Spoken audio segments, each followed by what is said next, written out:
vous d'être ici présent. Je suis Lisa Céliane, présidente de l'association Toujours sous papier vidé. Mettre en place ce beau cantage à Sainte-Ville parce que nous pensons que le 48 heures Sainte-Ville doit pouvoir mettre en avant notre culture et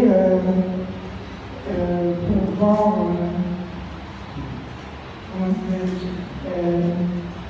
aussi prôner la transmission du savoir, la transmission de savoir à nos jeunes et moins jeunes. Je ne vais pas être très long. Je tiens à remercier aussi nos partenaires qui nous ont accompagnés dans ce projet, qui sont la ville de Fort-de-France et le Crédit Agricole, précisément la caisse locale Fort-de-France Sud. Donc je vais laisser la parole à Mélodie.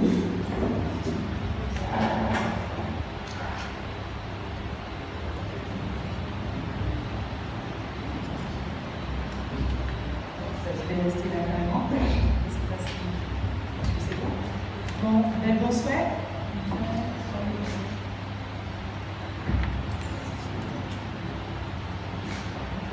Bienvenue à cette conférence sur le délai entre culture et politique à travers ALCPJ, qui est une branche jeune du mouvement APAD. Claude Moustin, jeune historienne, travaillant justement sur cet important apport de cette organisation jeune, l'Ochimèque de la jeunesse, créée en 1980, va vous dresser un historique de cette organisation et surtout son impact sur le bébé. De plus, pratiquant depuis 10 ans de cette danse, elle a été animée par cette envie de mettre le bébé au goût du jour dans ce cadre historique. En effet, elle avait entendu parler de cette organisation à LCPJ dans l'association Canigoué, qui a été sa première association, et cela a été le déclic pour son second volet de mémoire de recherche, le premier étant sur l'analyse des chansons de Belley qui parlent des deux grandes guerres mondiales, sous la direction du maître de conférence, Monique Miguel Marius. Ainsi, ce soir, c'est avec passion et abnégation qu'elle traite la question du Belley entre culture et politique à travers la ALCPJ. En l'autre chimère pour la jeunesse. Belle conférence.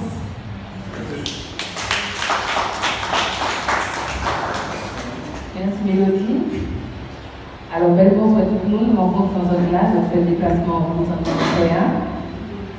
C'est la première fois que je parle du travail moyen. Donc, mon soutien en 2018 à TELUA. Et ça a fait un plaisir que vous soyez pas permis d'avoir l'occasion de parler de ça. Donc, aujourd'hui, c'est vrai, la partie du Belley est partout, visible. Et elle enrichit effectivement un peu la recherche historique. Donc, en effet, s'il y a quelques publications sur le Belley, elle relève singulièrement des musiciens, des associations appartenant au monde Belley que des recherches universitaires. Donc je vous ai mis à l'écran plusieurs références bibliographiques pour ceux qui ne sont pas au courant. Donc des associations comme la M4 qui ont fait un travail entre 1992 et 2016. On a aussi des mondes Belley comme Josmy Charon, Étienne Jean-Baptiste, donc avec des références projetées. Mais c'est véritablement la thèse de l'américaine Julian Bernstein qui manque, si on peut dire dans la recherche, un changement. L'objet Belley est pris dans sa globalité et remis au bout du jour en analysant les rapports entre société et musique. Il en est de même pour le travail historique de Michael Théodose, qui est aussi un pratique en Belley au 54 et qui a fait une monographie sur la musique et musique. Donc, étant à la fois pratique contre le Belley et étudiante en master d'histoire, il m'a semblé important de participer, ne serait-ce qu'un petit peu, à l'histoire antillaise, l'histoire martiniquaise et l'histoire du Bel-Air. Dans cette optique, comme vous l'a expliqué Mélodie, j'ai poursuivi mon master mon travail de recherche sur ce moment de l'histoire, où cette pratique devient le marqueur d'une identité culturelle et politique. Car si la branche jeune en le Chine de la jeunesse de la LCPJ, issue du mouvement ACP en unité, qu'on appelle APAL, est citée dans les études sur le Bel-Air, pour sa place dans les reprises des soirées Bel-Air, il n'y a pas, à ma connaissance, d'analyse poussée de l'organisation d'elle-même. Il s'agit d'un mouvement unique à la Martinique. Par conséquent, il était intéressant, d'autant plus qu'il y a des sources écrites et des témoins de l'époque qui sont là ce soir, pour certains, et utile au niveau de la connaissance d'analyser le Bel-Air à travers la LCPJ. Donc l'accès aux sources écrites et orales par l'intermédiaire d'anciens membres, notamment Alain Potiron, a été l'élément déclencheur. C'est d'une part la rencontre avec Edmond Mondésir, leader du mouvement, mais aussi la présentation personnelle de Léon qui est là ce soir, et surtout la lecture du travail de Marie-Hélène Lomino, donc c'est une Guadeloupéenne qui a travaillé sur le COCA et la politique, qui m'a confortée dans le choix de privilégier la musique engagée dans l'élément historique. Et surtout, je me suis rendu compte qu'il était important de rendre la parole à ces jeunes qui ont fait beaucoup de choses politiquement et pour le Bel-Air à la Martinique. Il est clair que de nos jours, les activités se multiplient. Donc, je vous ai mis des exemples d'activités. Le nombre de pratiquants augmente sur l'ensemble du territoire et aussi dans l'Hexagone. Un phénomène qui implique différents acteurs de notre société, donc aussi bien les écoles, les politiques, les associations, etc., les artistes aussi. Néanmoins, ce renouveau est le fruit de l'action de plusieurs vagues de militants et d'acteurs culturels. Et je me suis rendu compte qu'il y a beaucoup de pratiquants de l'air qui ne connaissent pas forcément cette histoire. Donc dès le départ, les militants définissent le Bel-Air comme la musique nationale de la Martinique, car il est selon eux la production vivante et indéracinable des ouvriers paysans martiniquais qui ont conservé et développé l'héritage des esclaves. Pour les militants, la force des hommes et des femmes mis en esclavage est de faire du Bel-Air, de ces différentes expressions, le ciment de notre société. C'est-à-dire une façon de fonctionner avec plusieurs expressions. Pour reprendre l'expression de mes témoins, le Bel-Air, c'est l'endroit où les esclaves ont déposé leur humanité. C'est pour cela que l'ensemble des témoins parlent de Bel-Air militant, car il faut d'une part développer, promotionner et faire avancer pour permettre l'enracinement de l'identité martiniquaise. Et surtout, établir la cassure avec ce qui relève du folklore. Donc avant de continuer, il est bon de rappeler rapidement ce qu'est le Bel-Air. Il s'agit de la culture de personnes mises en esclavage, déportées à la Martinique, qui depuis ne cesse de se renouveler, de s'adapter jusqu'à nos jours. La musique et les danses léguées par les générations précédentes ne sont pas de simples avatars des musiques d'origine africaine et européenne, mais un processus qui donne donc toute sa singularité à cette pratique et qui la rend de nos jours propre à notre territoire. Donc certains parlent de différentes variantes du Bel-Air. Donc on distingue 3 grands rythmes, 3 grandes variantes régionales. Voilà. Et je me suis intéressée à ce que je connais, donc le Bel-Air samaritain. On va rentrer dans le vif du sujet et tout d'abord vous expliquer comment est née la LCPJ. Donc, la construction de la LCPJ se fait dans un contexte à la Martinique qui est bien particulier. Il y a un changement au niveau de la jeunesse, il y a beaucoup de chômage et la jeunesse doit faire face à l'immigration. La jeunesse martiniquaise dans les années 60 revêt deux profils. D'un côté, les jeunes qui sont restés dans l'île, et de l'autre, ceux qui sont partis pour l'Hexagone afin de continuer leurs études. Aborder cette catégorie de la population n'est pas chose aisée, d'autant plus qu'elle varie selon les époques et les disciplines. Mais tout d'abord, l'île doit faire face à l'accroissement démographique constant, tout comme à la Guadeloupe ou à la Réunion. D'après l'historienne Monique Mijamarius, une étude comparative avec la France sur la génération appelée Baby Boomer serait des plus instructives. Et c'est ce que j'ai essayé de faire en fait.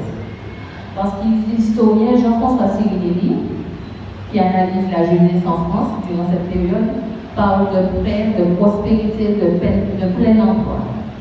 Alors que comme vous pouvez le voir au tableau,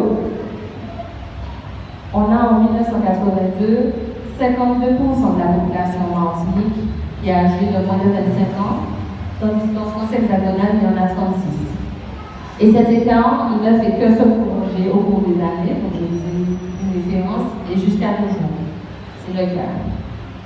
Et puis de l'autre côté, on a une jeunesse qui est un peu plus politisée, qui va faire des études en France, qui est consciente d'être martiniquais et qui se demande mais qu'est-ce qui fait de moi un martiniquais?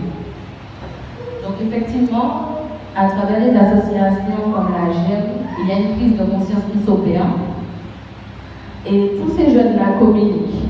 Ce n'est pas par hasard si on retrouve dans les mouvements sociaux beaucoup de jeunes, comme les événements de décembre 1959, février 61 ou octobre 65 par exemple.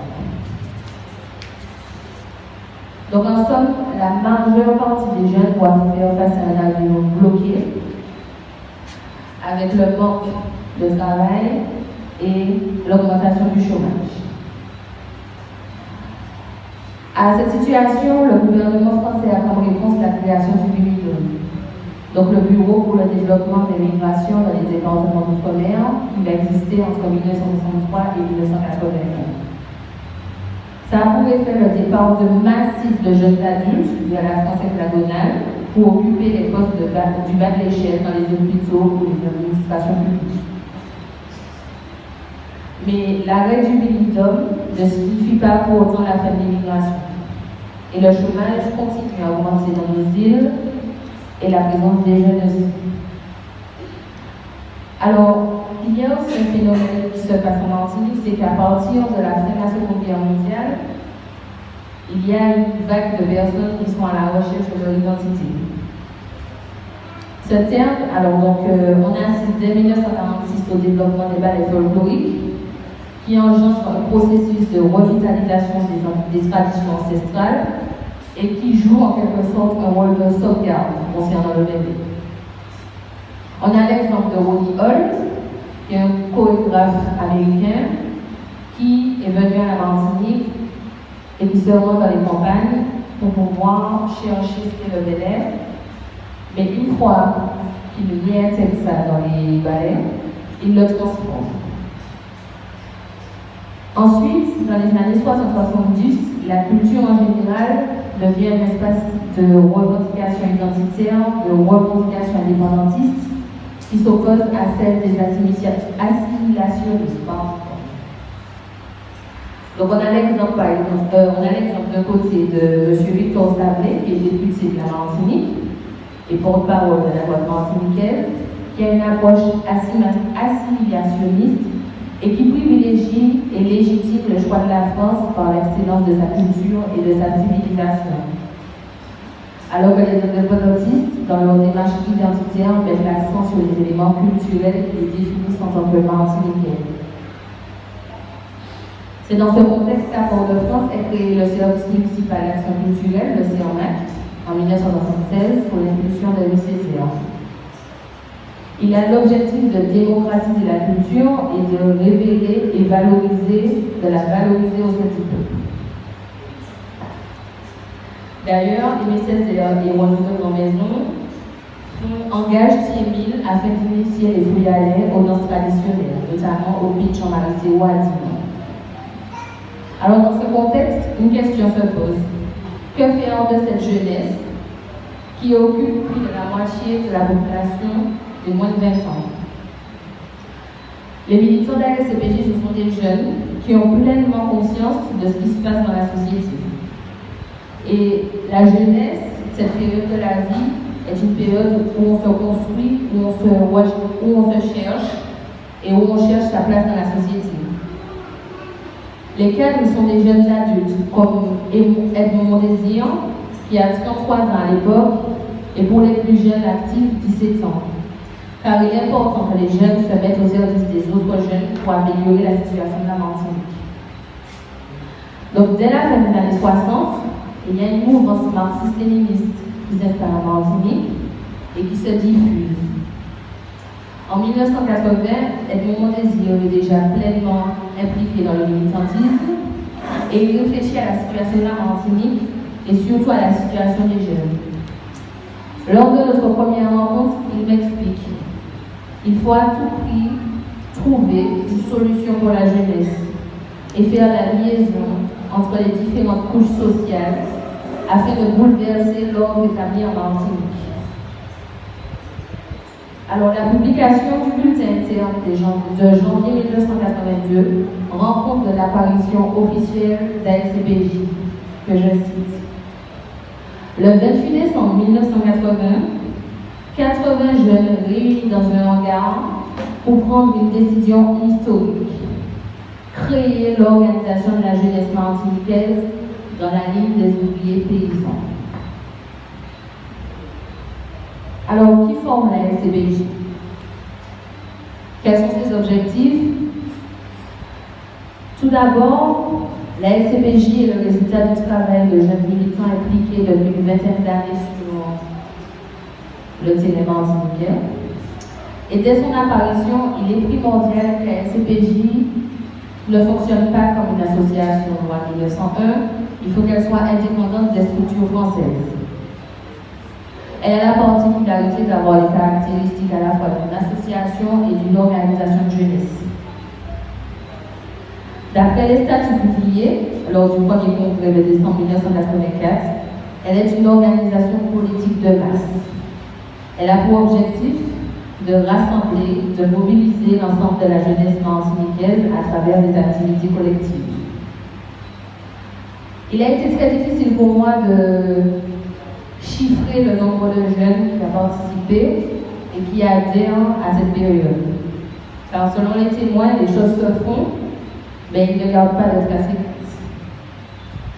Je dois donc me fier aux souvenirs et aux quelques chiffres annoncés dans les articles d'ACP non-militaires ou dans les bulletins internes. L'organisation rassemble des jeunes de divers horizons. Il existe différents types d'adhérents qui ne viennent pas tous pour les mêmes raisons. Ce qui explique qu'en 1984, on retrouve pour la première fois 3 types de membres selon les statuts de l'UNICEF. L'ancrage de la LCPJ se fait progressivement durant toute sa période d'existence sur l'ensemble de l'île, à travers les sections. Donc, Kevin, merci pour la grâce. Donc, il y a un grand nombre de sections sur la ville de Fort-de-France, dans les quartiers comme Pont-Calbas, la maternité, etc. Mais aussi dans le sud, avec une importante section à Sainte-Luce, par exemple. Et la section, en fait, c'est la base de la LCPJ. C'est ce qui permet de diffuser le bel air et de diffuser les activités culturelles. Il y a aussi un lien avec les autres sections et d'autres jeunes, des jeunes de la Guadeloupe, par exemple, issus de Bicagénès Guadeloupe, ou encore des étudiants de l'ONEM.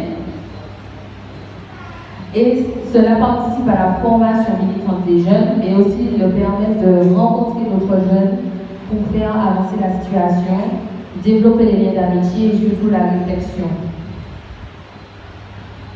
Les jeunes sont intéressés par le caractère concret et nouveau des activités, qui se développent à travers les axes de travail qui sont très importants. Donc on a à la fois le sport. Donc à travers ça, il y a les sports de masse qui sont développés, le footing, les randonnées pour découvrir la Martinique, mais aussi des tournois de handball entre les sections de football. Et ça permet aux jeunes de se rencontrer, de se fortifier, de se détendre et de s'épanouir. Le travail politique de la CPJ, dès son existence, est de combattre l'individualisme, le végétariat, la compétition à outrance à travers le mot d'ordre suivant. Amitié d'abord, compétition ensuite. Il y a aussi des activités de résistance. Donc, par exemple, l'élevage, la pratique artisanale, la pratique agricole. L'agriculture se développe sur la section de Sainte-Luce, à Épinay, au quartier d'Épinay, pardon. Et il y a deux exemples d'implication dans cette démarche économique qui m'ont frappé. J'ai eu deux témoins qui m'ont expliqué que, à leur retour en Martinique, pour l'une, après avoir fait ses études, elle décide de ne pas aller sur le marché du travail tout de suite et de faire ce retour à la terre. De pratiquer l'agriculture. Et elle m'a expliqué qu'aux yeux de ses parents, c'est un échec. Et que son père lui dit même, après tout ça dans les études, c'est ça qu'il fait, l'agriculture. Et puis j'ai le témoignage d'une autre dame qui est très importante pour moi dans l'échange, qui m'a appris beaucoup sur la SCPJ. Elle m'explique qu'elle monte à la SCPJ à 17 ans, elle est complètement perdue. Ses parents n'ont pas beaucoup de moyens, elle n'a pas les moyens de poursuivre ses études. Et la SCPJ lui offre la possibilité de s'en sortir économiquement. Et elle choisit la couture. Donc je cite son témoignage. À l'époque, je suis entrée dans la couture avec deux de mes camarades qui étaient dans le même mouvement et on a monté un atelier de couture. Nous résistions à la société, nous résistions à l'expatriation. Bien sûr, tout n'est pas rose. Il y a des expériences négatives et pour certains, ça les marque profondément. Concernant l'axe culturel, elle est aussi importante que l'axe économique ou politique. Alors, à travers cet axe culturel, on a la valorisation du créole, qui est important. D'ailleurs, Edmond Mondésir explique que lorsqu'il est étudiant en France, il se rend compte que les jeunes ne parlent pas créole entre eux et que ce n'est pas normal à ses yeux. Il me dit que l'AGEC, l'Association Générale des étudiants guadeloupéens, lorsqu'ils font leur réunion, eux, ils discutent déjà en créole. Et lorsqu'il revient en Martinique, il met ça en place à travers la SAPJ pour que les jeunes puissent se familiariser avec cette pratique. Et pour finir, je vais citer la pratique du coup de main, qui est importante aux yeux des témoins et qui revient parmi les nombreux témoignages. Et durant ces coups de main, le tambour occupe une place importante puisqu'il rassemble les participants, il rythme les travaux de la bourre et permet après de se détendre. Donc, dès le début de la SCPJ, en décembre 1982, les jeunes pratiquent le coup de main dans différentes communes durant l'année et surtout les vacances scolaires. Il y a un de mes témoins qui est issu de la section de Baudissart qui m'explique que c'est aussi important parce que les jeunes qui sont en ville, par exemple, n'ont jamais été hors des limites de leur quartier.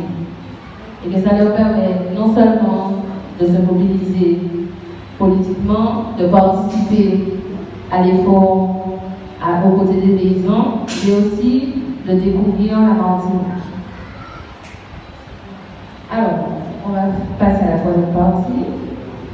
Donc, l'impact de la SCPJ sur le Bel-Air. Donc, en fait, l'organisation de jeunesse à la SCPJ s'inscrit dans une continuité.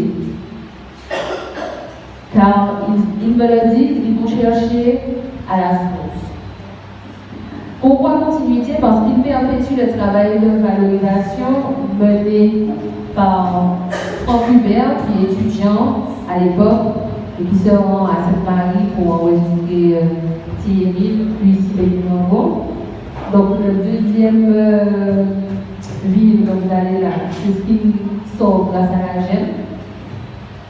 On a aussi Alan Lomax, qui est un ethnologue américain, qui vient en Martinique, ici il y a des Antilles, il vient en Martinique, et il se rend chez Tiraoul, il rencontre sa famille, donc ça c'est une des photos d'Alan Lomax. Donc on voit Tiraoul qui est assis au milieu, et à sa droite c'est Florent Baratini qui est au tambour. Et là, il enregistre dans le cadre familial du quotidien, et il rencontre d'autres personnes qui pratiquent le ballet qu'on ne connaît pas forcément. Et pour finir, l'action de encadrement qui est humaine et qui anime une émission radio sur ORTF, qui permet à certaines personnes de découvrir le ballet. Donc là, vous avez un des vinyles qui est projeté tout à droite. Donc, comme je l'ai dit, il s'agit d'une continuité, mais aussi d'un renouveau, parce qu'ils sont parvenus à raviver la pratique, mais aussi de faire un élément de résistance culturelle à part entière et de l'utiliser dans les mobilisations politiques.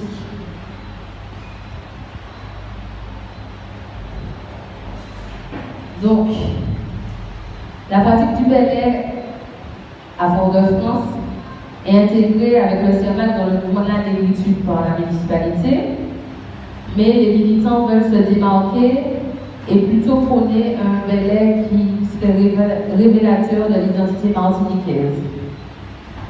Par ailleurs, les militants s'opposent fermement à la pratique du boca par des Martiniquais en Martinique, car s'il est vrai que le passé colonial de la Martinique et de la Guadeloupe leur a légué particularismes socioculturels similaires, il faut reconnaître que les deux îles ont également développé des différences, notamment dans la pratique du tambour. Donc à l'écran, on a les trois qui sont utilisés dans le bouquin, et dans la façon d'utiliser, dans la pratique de la danse, etc.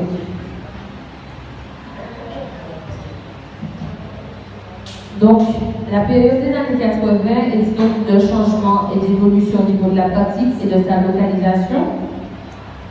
Parce qu'en fait, les jeunes développent très tôt un travail d'initiation auprès des Samaritains de l'époque. Ce qui va permettre à LCPJ de développer les soirées ballet à travers toute l'île.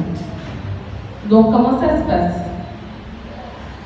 Ils se rendent à cette Marie le dimanche après-midi, où se trouve la Boucasinelle actuellement, au quartier Citron. Ils aménagent un espace en terre battue pour que certains puissent venir le dimanche et bénéficier d'une transmission traditionnelle. Ils évoluent aux côtés de la famille Rastock, par exemple, de Raymond Valade ou encore de Édouard Idéral d'Autibois, mais aussi avec des jeunes qui ont leur âge et qui ont l'habitude de pratiquer avec leur famille, comme par exemple Marie-Françoise Bizet ou les sœurs des frères. Il y a ensuite un autre travail qui est fait en interne pour les initiations dans les sections, ce qui va permettre au plus grand nombre de pouvoir participer aux soirées ballet, de les étendre sur l'ensemble du territoire. Dès l'année 1981, donc le 19 décembre, ASCPJ organise sa première soirée ballet au Hall des Sports de Trinité avec les anciens. Par ailleurs, le groupe ballet devient d'ailleurs un socle musical dans les soirées ballet, mais entreprend également un travail de recherche scientifique sur la musique, ce qui permet un renouveau musical et un engagement politique. Le groupe est composé de jeunes d'ASCPJ, mais aussi de militants de la PAL. Il est créé par Raymond Désir, Roger Bastide et Luc Coucor avec deux objectifs. Faire du premier disque, du premier vinyle, l'affirmation de la présence du ballet en avril 1980 et du deuxième, l'affirmation de la musique avec Chimène Alain.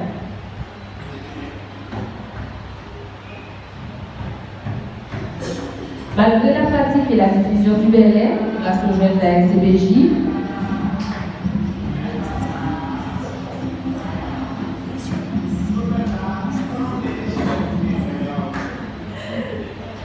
on continue. C'est votre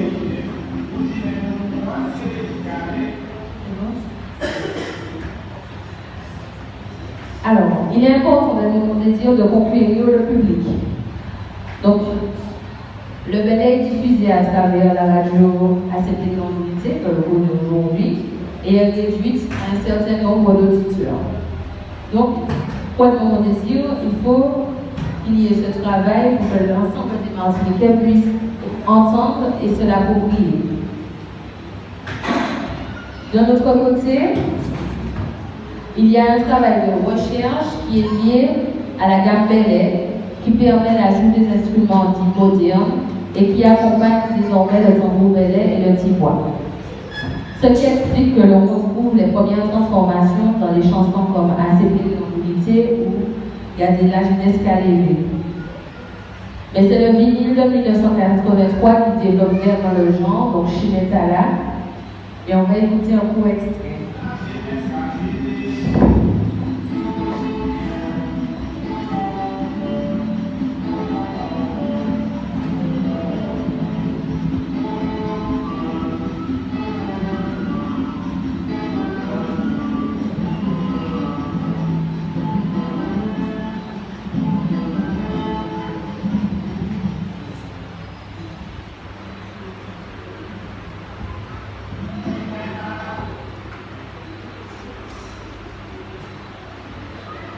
Donc, en conclusion,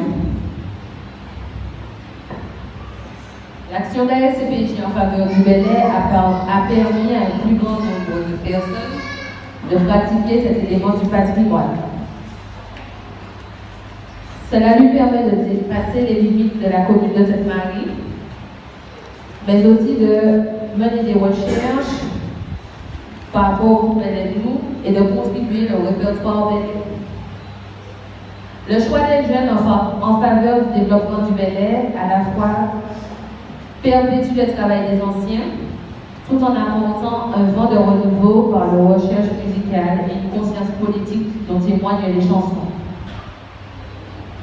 Les jeunes d'ASCPJ érigent le Bellet comme un élément du patrimoine, car ils le reconnaissent comme étant un héritage du passé qu'ils construisent dans le présent afin de le transmettre au futur.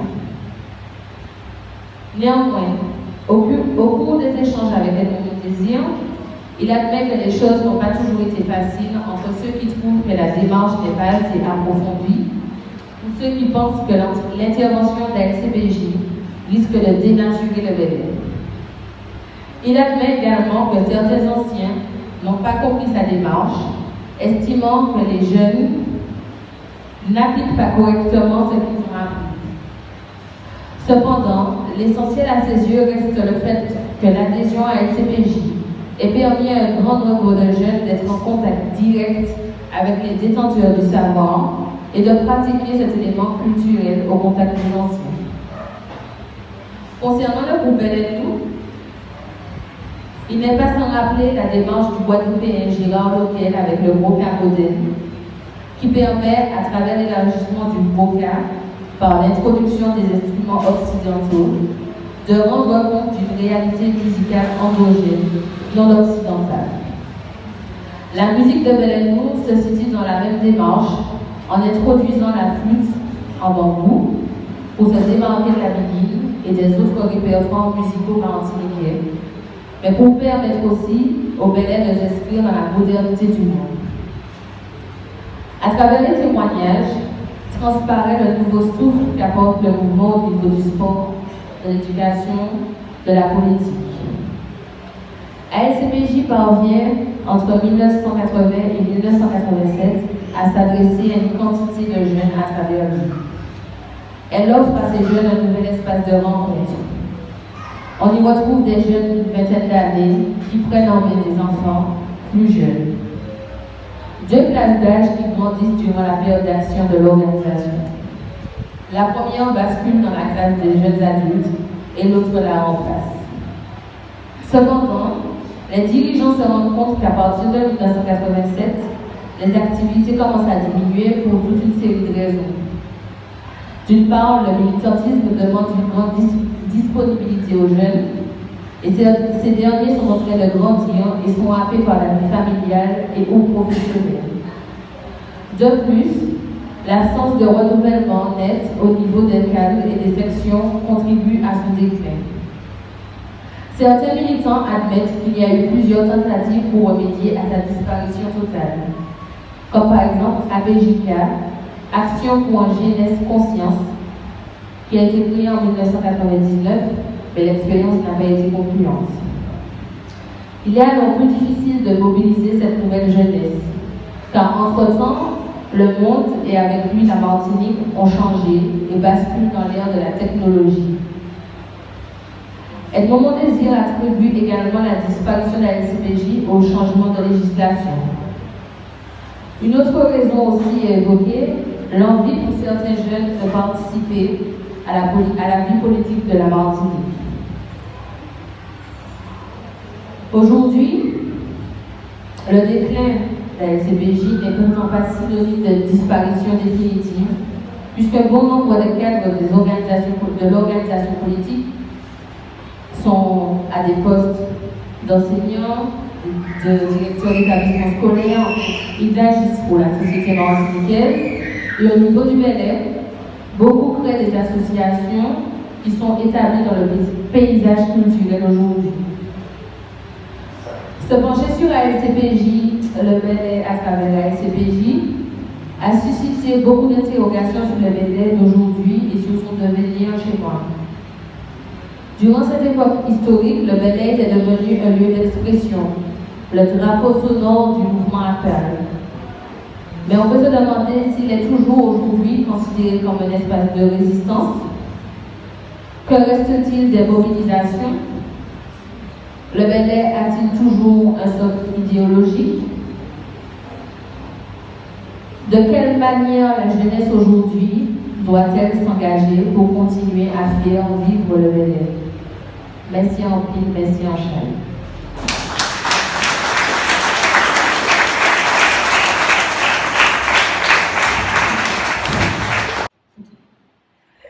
Tout d'abord, ma directrice de recherche, Monique Yamaris.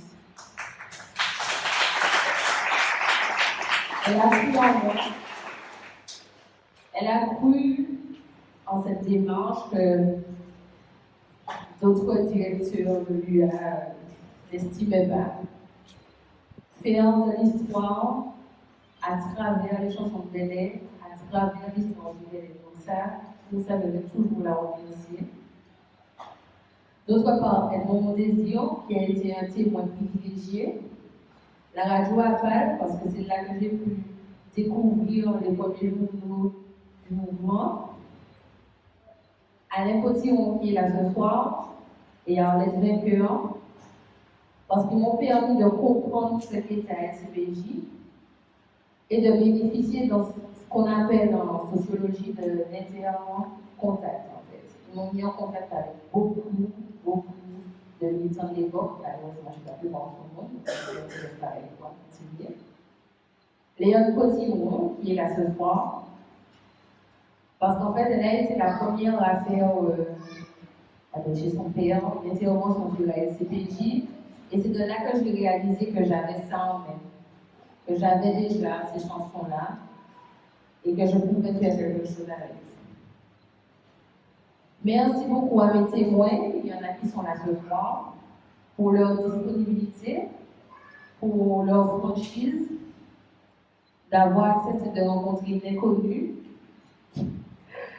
qui, au téléphone, leur disait ben, vous savez, j'ai envie de faire un mémoire sur la LCPJ, est-ce que vous pouvez m'en parler? Donc, une fois, merci. À Marie Von Brisson, qui est là ce soir, ancienne collègue du collège Vincent Bacoli, qui a été présente dans le parcours du combattant pour la relecture, des conseils, passer d'innombrables heures à relire la première version. Oui, il y a eu deux versions en fait. Voilà. Donc la première, 100 pages, et finalement la deuxième, 100 pages aussi. Donc Marie-Maud, merci. Mathilde Michalon, qui est là ce soir, ne fait pas l'étonner. Parce qu'elle a fourni un travail de fourmi, elle a défriché les sources, elle a fait les transcriptions quand on n'avait pas le temps ni la force. Donc, merci. Et puis, Monsieur Joseph et l'une de ses doctorantes qui est là ce soir, et lui, qui m'a offert un lieu de travail. Les filles m'ont permis d'avoir un rythme parce que ce n'était pas évident. Et puis, bien sûr, la famille, les collègues qui sont là ce soir, et puis des modèles qui ont permis de changer. Merci en plus. Carrément, c'est les ancêtres qui nous ça, Beléa, qui t'en. Je remercie encore une fois les membres ALCPJ qui acceptaient de venir témoigner, qui acceptaient de rencontrer un jeune membre pas connaître, qui acceptaient, comment dire, non yo, et puis initial yo dans mémoire moins. C'est vrai, bon, je ne vais pas dire moi tout ce bagage là, mais c'est mon mail là qui a accepté, vraiment. Merci. Merci en pile, merci en chien, et parce c'est pas ça accepter que moi la devance de tout soya et que mon père vient faire travail qui capable de pile l'émotion au soya parce qu'on va atterrir. On va atterrir. On va faire mon chéri. Et mon belle a fait mon chéri. Belle a fait mon chéri. Alors merci en pile. Merci à tous pour ce moment de partage chaleureux. Je pense qu'on ressortira ici enrichi, surtout moi, parce que j'avoue que je suis très jeune et que je ne savais pas du tout ce que c'était ALCPJ et je n'ai appris beaucoup avec Claude et aussi avec les différents témoins. Alors, merci beaucoup et merci à Claude d'avoir. Merci.